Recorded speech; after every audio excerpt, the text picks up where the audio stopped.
Alors on y va. Donc Lilou Nishmat, Zahara, Bat, Aïcha, et c'est là, bien sûr, la Iloula du Rachamim Akadosh. Juste dire quelques mots pour essayer de synthétiser, de parler des points qui nous ont touchés, interpellés dans la Masechet.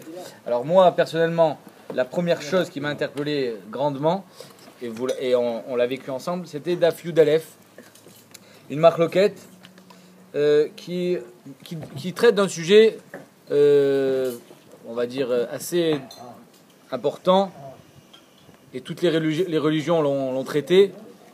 Est-ce que quelqu'un qui fait abstraction de ce monde est dans le bon chemin ou pas?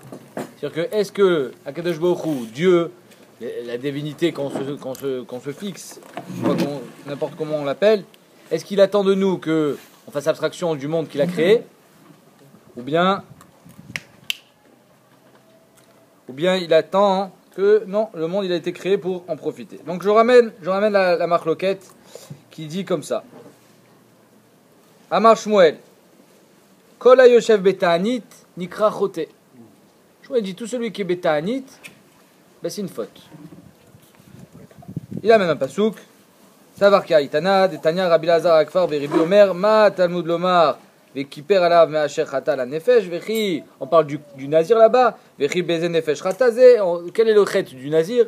Et là shetzir atzmo min hayayin. Il a fait abstraction de boire du vin. Donc c'est pour ça que si déjà lui, juste sur le vin, il a appelé choté, alors celui qui mange pas du tout, va dire qu'il est choté. Après sur ça, la Gemara elle amène notre DA qui dit l'inverse. Rabbi Lazar Omer Nikra Kadosh. Non, c'est un Kadosh, il mange pas. Chazak, chapeau. Chez Neymar, Kadosh Yé, Gadel Pera, etc. Donc ça c'est on va dire la base. C'est un choté ou c'est un kadosh? Comment on peut appeler une personne qui fait un jeûne aussi bien choté que kadosh à la fois? C'est un choté ou c'est un kadosh? Mais c'est complètement antinomique. C'est-à-dire on peut pas se permettre. Pardon? C'est deux tanaïs différentes qu'ils ont dit. Oui, mais comment on peut appeler ça d'un côté kadosh ou d'un autre côté tu peux l'appeler choté? Alors si tu es ici dans une dynamique de gdusha et d'un autre côté tu peux te permettre de dire qu'il est en train de fauter. C'est ça que ça veut dire. Alors comment on explique? Alors juste j'ai relevé quelques gemarotes très intéressantes qui vont nous aider à comprendre ça. La première gemara, c'était une gemara aussi qui vous a perturbé, je me rappelle, c'était la fin du premier péreg, je crois, qui nous disait comme ça. Lo hakol leora, à la fin des temps, pas tout le monde aura le srout de la lumière, lo hakol leora, velo hakol le simcha, pas tout le monde aura le srout de la simcha. Tzadikim leora, les tzadikim ils auront la joie, la lumière. Visharim les simcha, tzadikim leora dirtiv or zaro ala tzadik, et les yesharim simcha dirtiv ou les yesharim simcha. Omer Rashi. Yesharim les simcha, parce que c'est plus grand la simcha que le or, des yesharim adifé mit tzadikim. Que les yesharim, ils sont mieux que les tzadikim. Ah. C'est fort. Les yesharim plus fort que les. On l'avait dit ça. Oui, on l'avait dit, mais c'est Retanit. Non, c'est juste. D'accord? Ça c'est première Gemara qui déjà, pour moi, il a commencé à poser les bases. Donc le Yachar, on pourrait l'appeler quelqu'un qui est confronté à des situations délicates, mais qui reste Yachar. Le Tzadik, c'est celui il est dans un autre monde. Il est Tzadik. Ok. Donc apparemment, déjà, le Yachar est plus valeureux que le Tzadik. Ok. Troisième Gemara, c'est Kafalef Hamoudbet. La Gemara nous ramène l'histoire avec Abba Oumna. Vous vous rappelez que Abba Oumna, c'était celui qui faisait les prises de sang. Et étant donné qu'il se comportait d'une façon extraordinaire, il faisait rentrer les Talmidei Chachamim, il ne faisait pas payer. Celui qui voulait payer, il disait tu payes, mais Betsina, celui qui ne veut pas payer, il n'avait pas honte. Il avait une blouse spéciale pour les femmes, pour ne pas les voir. La Tzniout qui s'était séparée, etc. Et donc Abba Oumna lui recevait tous les jours Batkol, alors que les Rava, etc., Abaye, eux, c'était une fois par jour, par semaine, une fois par an. Déjà, on voit que le simple, on va dire le simple juif, comme on l'appellerait, le bon juif, bah, il a quelque chose d'extraordinaire. Après, la Gemara, elle continue dans le même registre. Au sujet des vers, il y avait une épidémie. Et la Shruna de Rav, elle n'était pas atteinte. On dit non, c'est pas à cause de Rav, c'est parce qu'il y a ce monsieur-là qui fait du chesed. Et il prête sa pioche à chaque fois qu'il y a un mort. Et pareil pour l'incendie. Il y avait un incendie. C'est à cause de cette femme qui donne son four pour faire cuire le pain de toutes les voisines. La deuxième, la Gemara aussi de Kravbet à Moudalef, quand il était avec Eliyahu Navi, je ne me rappelle plus qui c'était. Il se balade avec Eliyahu Navi, je vais vous dire son nom. Il lui dit, montre-moi quelqu'un qui est au Lamaba ici. Il a dit, ah mais là, je suis désolé, il était au chouk. Il lui dit, mais il n'y a personne ici. Hein. C'est Rabbi Broka Chouza. Rabbi Broka Chouza, il était au chouk, il dit à Eliyahu Navi, donc il était bien accompagné, il dit, ah oui, là-bas, il y en a un. Qu'est-ce qu'il fait? Il est clown. Il fait rire les gens. Après, il y en avait un autre, qu'est-ce qu'il fait? Il était dans la prison, il faisait les... Comment ça s'appelle? Il séparait les hommes des femmes quand il était... C'était un gardien de prison. Il séparait les hommes des femmes. Il se mettait au milieu. Et quand il y avait une jeune fille, une juive qui était attrapée et qui voyait que les goïms voulaient la mal la traiter, il la protégeait. Donc on voit que... Ça s'appelait Rav Bromure. Donc on voit qu'il y avait des personnes qui semblent anodines. C'est des gens ordinaires. Et pourtant, c'est ceux-là qui sont Ben Olam Abba. C'est ceux-là que Abba Oumna, il recevait la bat kol tous les jours, etc. La dernière, Chavdalet, la dernière que j'ai... Il y en a d'autres encore, hein, mais la dernière, c'est Chavdalet Amoud Aleph, que au temps de Rabbi Yehuda, ils n'étudiaient pas autant que après, que je crois que c'était Rabbi Meir. Et pourtant, quand Rabbi Yehuda il enlevait sa chaussure, il y avait la pluie. Et les autres, ils avaient 13 yeshivot qui traitaient rien que du traité de Uktsin, bah, ils n'avaient pas le même mérite. On voit que la quantité... c'est moins important que la qualité. Qu'est-ce que ça veut nous dire? Ça veut dire que BSM, dans la vie, un homme, il doit aller au bout de ce qu'il doit être. Pas au bout de ce que tu voudrais sembler être, mais au bout de ce qu'Akadosh Baruch Hu a fixé pour toi. Je vais m'expliquer. Il y a une Gemara d'Afrav Gimel Amoudalef avec Chonia Meagel. Tout le monde s'en rappelle. Chonia Meagel, il a dit, je ne comprends pas ce pasouk. Shira Amalot, comment c'est marqué? Comment c'est marqué? Beshuv Hashem et Shivat Zion Ainu Kecholmim. Il a dit quoi? Ceux qui vont revenir de Babel, ils vont se rendre compte qu'ils étaient comme des Cholmim, quoi. Ils ont fait un rêve pendant 70 ans. Mais c'est quoi cette histoire? Le Marsha, il explique que la Kushia de Chonia Meagel, c'est que comment tu peux vivre une vie pendant 70 ans, finalement, c'était qu'un rêve. C'est-à-dire quoi, c'était qu'un rêve? C'est-à-dire que tu n'as pas vécu vraiment une vie pleine, tu as vécu une vie... Ben, elle était un peu vide, c'était entre deux batémiques d'Achot, elle était nulle ta vie. Et Chonia Meagel, il avait du mal avec ce pasouk. Comment Kadosh Baruch Hu, il peut donner la vie à des gens dans une génération pareille où finalement, ben, tu seras qu'un rêveur. Ta vie, elle est insignifiante. Et c'est un peu notre vie à nous. Alors, on se dit, on espère le Beth Amikdash. Quand le Beth Amikdash sera là, alors là, la vie, elle prendra toute une autre dimension. Alors, c'est-à-dire quoi? Ce qu'on est en train de vivre, c'est nul. Et c'était ça qui était caché à Chonia Meagel. Il a reçu... en Onesh, il a dormi 70 ans. Voilà, tu sais quoi? Voilà, maintenant tu sais ce que c'est que de dormir 70 ans.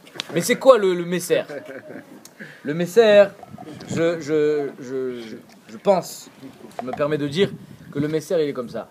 C'est que chaque personne, tu décides pas où tu vas naître, tu décides pas où tu vas vivre, tu décides pas ce que tu vas devenir.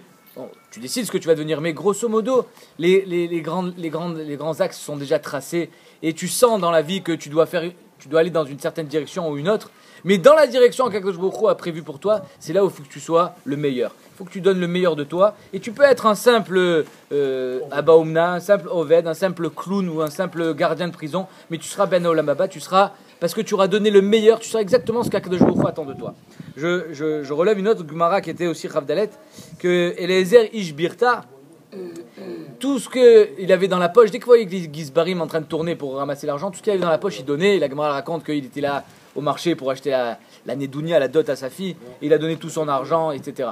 Qu'est-ce qu'elle vient nous donner, la Gemara? Elle dit que ce Eleazar, qui c'est Rabbi Elazar Ishbartota de Perkei Avot, il vivait le moment présent au maximum. C'est-à-dire qu'il n'y avait pas de rejbonot, il n'y avait pas de calcul. Il faisait tout comme si demain n'existait pas. C'est-à-dire qu'il arrivait à vivre tout ce qu'il vivait au maximum, comme si il n'y avait que cet instant à vivre. Et c'est ça qu'Akadosh Baruch Hu attend de moi. Et c'est ça qui peut m'amener au Olam Haba. C'est-à-dire que BTM, on croit que on peut être un héros en faisant des grandes choses. On peut être un héros aussi en faisant des petites choses, mais qui demandaient l'effort que Akadosh Baruch Hu attendez de nous. Juste pour finir, il y a encore plein à dire sur ce sujet. Il y a marqué Bishvili Nivra Olam. Je pense que c'est ça aussi le pshat. C'est quoi Bishvili qui demandait l'effort que Akadosh Borou attendait de nous. Juste pour finir, il y a encore plein à dire sur ce sujet. Il y a marqué Bishvili Nivra Olam. Je pense que c'est ça aussi le pshat. C'est quoi Bishvili Nivra Olam? Que le monde, il a été créé pour moi. Pourquoi tu es tout seul dans le monde? Et puis même si tu étais tout seul, tu pourrais pas profiter. Tu n'as pas assez de temps dans toute ta vie de pouvoir profiter de tout ce qu'il y a dans le monde. Il y a des gens, ils disent ça y est, maintenant, cette année, je voyage, je veux voir le monde. Mais de toute façon, tu le verras pas le monde. Ça sert à rien de voyager, tu le verras pas. Donc Bishvili Nivra Olam, ça veut dire quoi? Tu peux pas. Le monde, il est trop vaste pour toi. Et même si tu auras fini avec la Terre, tu as encore d'autres planètes. Non, Bishvili Nivra Olam, c'est-à-dire que chaque homme, il a son petit Olam. On a notre décor dans lequel on est né, dans lequel on évolue. Bishvili Nivra Olam, ce Olam-là, il a été créé pour moi. C'est-à-dire que c'est exactement là où je dois vivre, là où je dois évoluer, là où je dois donner tout ce que je peux donner et là où je pourrais aller le plus loin. Juste pour finir et pour essayer de comprendre finalement cette histoire-là, c'est un choté ou c'est un kadosh, celui qui fait un jeûne. Il y a une Gemara dans Nedarim qui dit que Shimon HaTzadik, il disait, moi j'ai jamais mangé les corbanotes des Nézirim parce que le Nazir, il fait pas toujours ça les Shem Shamaim. Sauf une fois où il y a un jeune garçon qui est venu, il avait des belles boucles, tout le monde connaît cette Gemara, il avait des belles boucles. Je dis, pourquoi tu veux couper tes boucles, mon ami? Il dit, parce que je me suis regardé une fois j'étais berger, je me suis vu dans le cours d'eau et j'ai vu que j'étais beau. Et d'un coup, j'ai eu des envies. Sur quoi j'ai eu des envies? C'est-à-dire que c'est une idée que j'ai prise chez Raveman, Shlita, il dit que, c'est-à-dire ce bonhomme-là, il vivait une vie de devoir.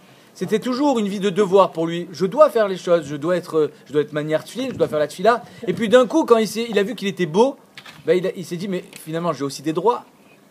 Finalement, je suis beau, mais je peux faire quelque chose avec cette beauté. Ça peut me donner une certaine jouissance dans ce monde. Ça me donne des droits. Il est passé de la vie de devoir à la vie de droit. Et donc, c'est pour ça qu'il a dit, je veux maintenant faire le vœu de Nézirut, parce que pour bien m'imprégner de cette idée que la vie, c'est pas une vie de droit, c'est une vie de devoir. Et le Nazir, il a que des devoirs. Il peut pas boire du vin, il peut pas aller dans un Beth Akvorot, etc. Il doit aller couper les cheveux. Et lui, Shimon HaTzadik, il a embrassé sur le front, il a dit, de toi, je mange le korban, parce que toi, tu es les Shem Shamaim. Ça veut dire quoi? C'est-à-dire que Be'etzem, pour revenir à ce que j'ai dit, un homme, on va dire, il a des obligations dans la vie, il a des devoirs, mais il ne faut pas substituer les devoirs qui te sont donnés par Hachem à ceux que tu veux te faire toi. C'est-à-dire, moi, je décide maintenant de faire le jeûne. Je fais un ta'anit. C'est-à-dire que Keilou, tu veux faire le beau. Tu veux faire quelque chose de grand. Tu veux dire, moi je suis Baba Salé, moi je fais des taniotes, moi je mange pas. Non, mais pour être Baba Salé, il faut être Baba Salé. C'est-à-dire, Baba Salé, lui, il a vécu, c'est exactement, il a vécu une vie qui est amenée, avant de faire les jeûnes, il a vécu la vie qui amène à faire des jeûnes. Mais c'est pour ça que celui qui fait un ta'anit, il peut être Nikra Choté. Alors, vadaï que dans la meilleure des situations, comme ce Nazir-là, il va être amené à être appelé Kadosh. Mais c'est très compliqué d'arriver à voir là-dedans son devoir. Ton devoir, il est dans la vie de tous les jours. Il n'est pas dans une vie recluse et de dire, moi, je fais un ta'anit et je fais des tfilotes. Non, au contraire, le Yachar, et c'est ça que le Yachar, il est plus grand que le Tzadik. Le Tzadik, finalement, il est un petit peu protégé dans son univers, dans son cocon, alors que le Yachar, lui, il est confronté à la vie active, il est confronté au Yetzer Hara beaucoup plus que le... Alors, je n'ai pas dit qu'il faut se mettre dans le Yetzer Hara, Vadaï Shelo, mais disons que la vie dans laquelle Akadosh Baruch Hu t'a fait évoluer et t'a fait naître, c'est là-dedans que tu dois donner le meilleur de toi. Et Ratson, qu'on soit tous réunis, Bezrat Hashem, toujours pour arriver à donner le meilleur de nous, quoi qu'on fasse. Amen.